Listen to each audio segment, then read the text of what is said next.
Olá pessoal, bom dia, tudo bem com vocês? Espero que todos estejam bem. Hoje eu vou falar sobre análise de risco. Eu sei que em 10 minutos é muito pouco tempo para a gente falar sobre esse assunto bastante complexo, mas eu vou tentar aqui dar uma ideia daquilo que eu penso e da forma como deve ser conduzida dentro das empresas, tá bem?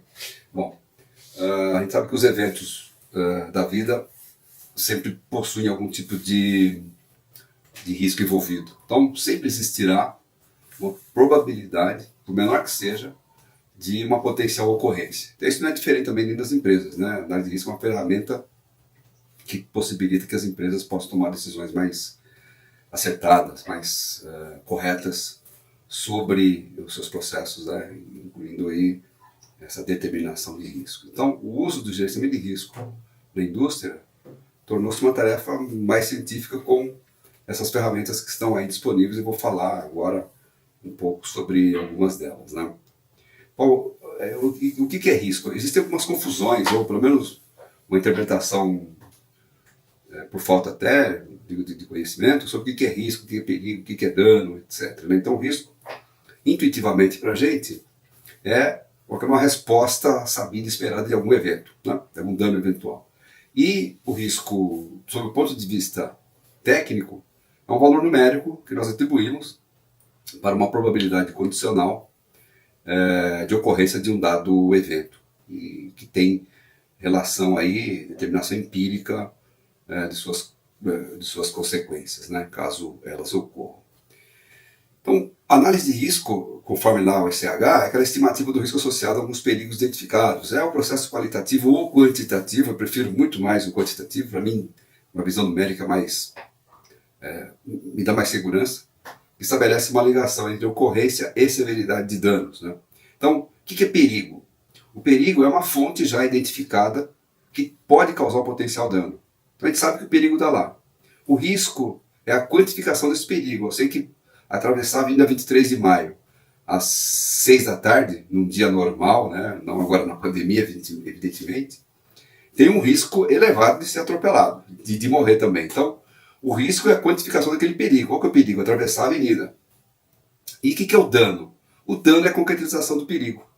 Então, vejam essa relação aí, dá para a gente acabar entender. E o dano está sempre atrelado a uma severidade, que pode ser, tem um impacto, né? O dano é o impacto, né? A severidade é o impacto. Então, pode ser catastrófico, pode ser crítico ou pode ser marginal. Sendo que o catastrófico, aquele de alta monta, de perdas elevadas, saúde das pessoas, morte, e custos elevados para as empresas. O crítico tem um poder moderado ali, né? uma relação moderada, e o risco e a severidade, o impacto marginal é custo e perdas baixas, e tem um baixo impacto sobre as organizações. E por que a gente tem que gerenciar riscos? Primeiro, dentro da indústria farmacêutica, garantir segurança, qualidade e eficácia do medicamento. Segundo, reduzir o risco sanitário. E terceiro, garantir a saúde dos pacientes. Acho que esse tripé, acho que é fundamental para nós, que somos da indústria. Também, manter a saúde e segurança dos colaboradores e comunidade, prevenir impactos ao meio ambiente, atender às leis, né, então compliance, e proteger a imagem da empresa e o seu patrimônio também, extremamente importante.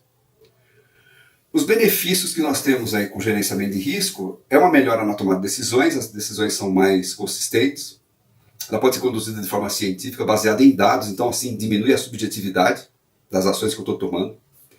A classificação dos riscos permite eu priorizar as ações, então melhora a disposição de recursos, eu não vou jogar tanto dinheiro num risco que é baixo, e também não vou ser omisso de não aplicar recursos num risco que é elevadíssimo, que pode trazer grandes prejuízos para a empresa, para as pessoas e tudo mais.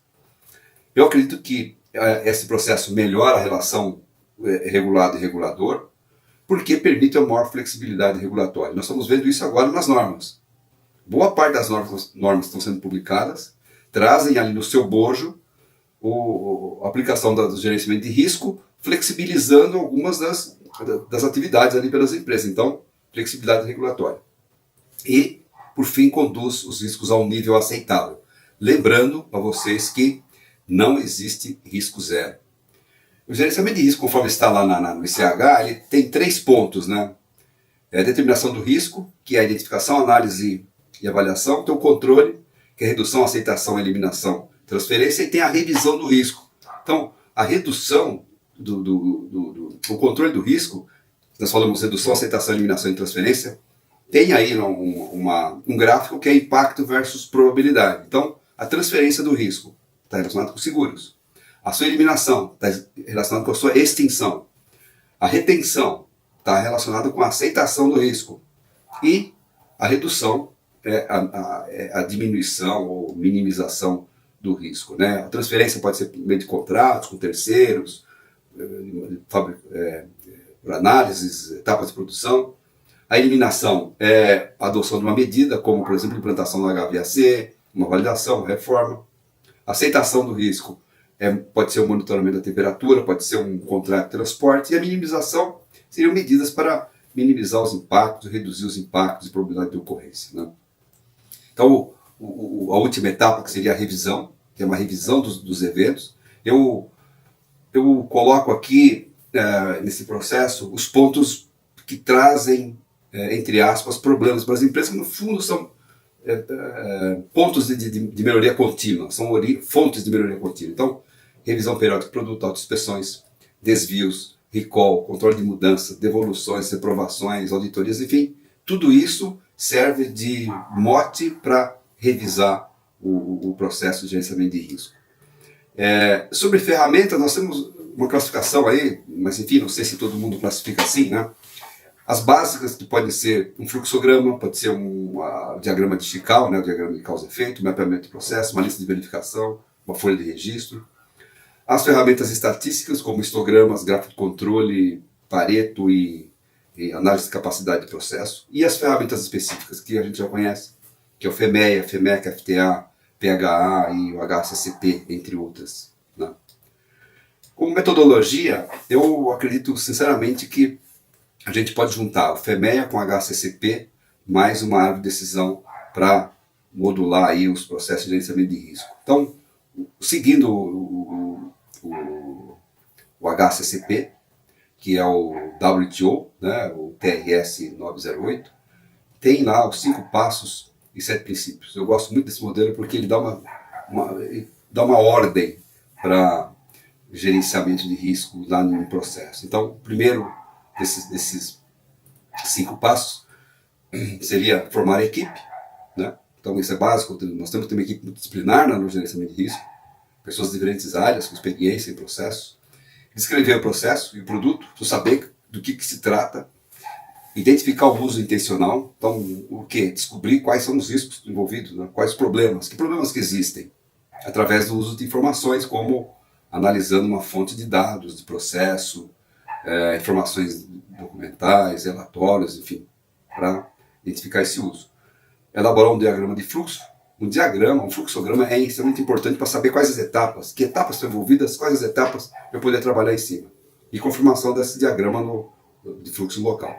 E aí vamos para os 7 princípios, aí é realmente fazer análise de risco, né? Então, o item número 1, são 7, o primeiro princípio, realizar análise de risco. Então, aqui eu falei, uma ideia seria FEMEA mais HACCP. O segundo, estabelecimento dos pontos de controle. Aqui é a parte, para mim, crucial. Ou seja, se você não estabelece pontos de controle, você não tem como identificar os pontos de controle, não tem como fazer análise de risco. Não adianta usar FEMEA. FEMEA, você classifica lá o número, o dado, o grau de risco, né? O grau de impacto daquele risco. E, na verdade, você precisa saber quais são os riscos, quais são os pontos críticos de controle, quais são os riscos do processo. Essa tarefa é muito mais difícil. Eu acredito que uma árvore de decisão pode ser uma solução muito boa. Tem que ser metódico, tem que ser científico esse processo. Então, descobrindo quais são os pontos de controle, eu vou atribuir uma pontuação ali com base no FEMEA. Então, usando severidade, ocorrência e detecção, posso atribuir pontos de 1, 3 e 5, cada um deles. Estabelecer uma matriz, multiplicar o SOD, né? Severidade, ocorrência e detecção, que é o número de prioridade de risco.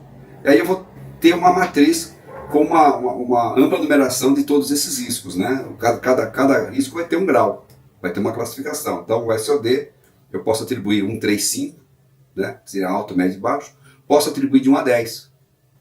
Talvez fique uma matriz gigante, mas talvez fique um pouco mais precisa, né?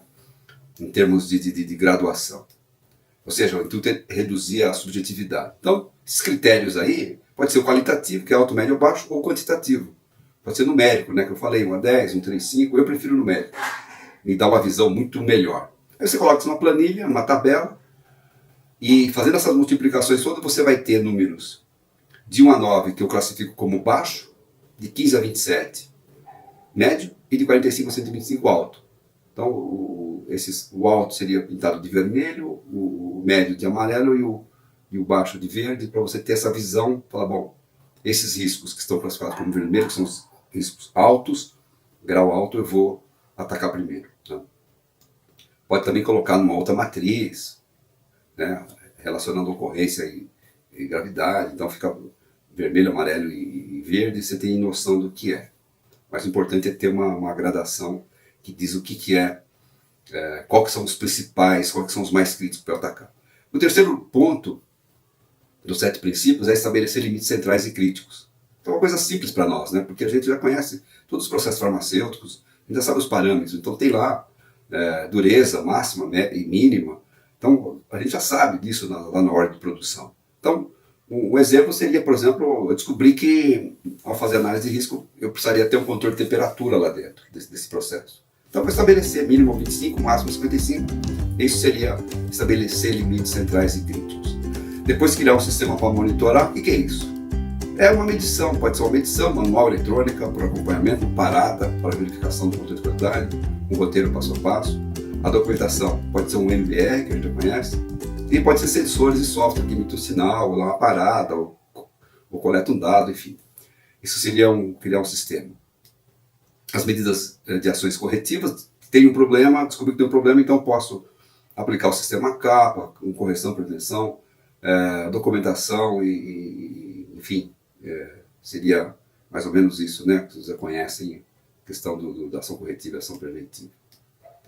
E o 6 e o 7, eu juntei os dois, porque criar procedimento de verificação e criar procedimento para registro, para mim é uma coisa bem unida ali, bem junta. Então, o exemplo seria uma documentação do procedimento operacional, para ser verificado com determinada frequência, ou um passo a passo, um MBR, que lote a lote vai ser verificado, ou uma auditoria, enfim, seria uma forma de procedimento para registro. Né? Então, dessa forma, eu acredito que, sim, resumidamente, seria mais ou menos isso. Isso aqui daria campo para uma aula de 2, 3 dias aí, tá? Para falar de gerenciamento de risco. Né? Dar toda a teoria e depois com aplicações práticas e explicar essas ferramentas todas, como elas interagem, enfim, dessa forma. Então, concluindo aqui, pessoal, então, vários são os artigos da RDC 301 que estão exigindo gestão de risco.